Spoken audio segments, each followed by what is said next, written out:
Hello everyone. In today's video, let's discuss about James Joyce's The Portrait of the Artist as a Young Man.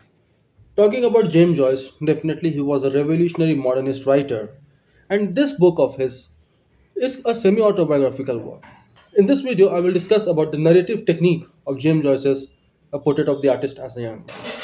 First of all, he uses dual consciousness narrative technique. Now, what is dual consciousness narrative technique? In this, he does not rely in one single narration. For example, the protagonist of the novel is Stephen. He does not rely only on Stephen's Bildungsroman. Rather, there is also a third person point of view in this narration. But both these point of views are very subtle. They are not in depth, they are not being forced to the readers. It is like being present everywhere, but still not seen. It is written in a stream of consciousness technique. If I will talk in a very layman language, then what is stream of consciousness technique? Stream of consciousness technique means you put down whatever is there in your mind. You don't think about the chronological order of it.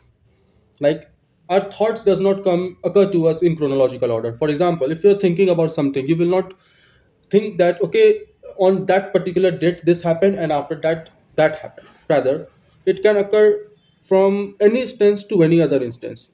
It does not require any set pattern, and that is what stream of consciousness technique means. As the novel progresses, it starts from the early days of Stephen, his days when he is fighting the world, and he's fighting the world mentally, by the way, and the days when he gained a sort of wisdom. But the language progressed as Stephen progresses. That's another parallel in this novel. For example, the initial choice of language is a bit confusing, but it is very clear, very subtle. In the middle range, there is a sort of conflict in the middle part of the chapter, and by the end of the by the end of the novel, you will see intellectual thoughts in it. Like there are certain phrases, like you will see a rhythm by the end.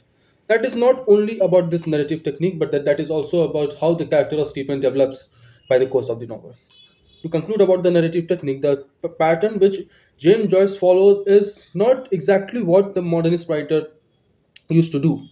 He has a sort of tone of the romantics. Now, one would say that romantics mostly, when we talk about romantics, we talk about poetry, right? But in this novel, also, you'll find that it is not just written like a prose form. You will certainly see the references of birds, of nature, of darkness, the parallels between darkness and brightness throughout the course of storytelling.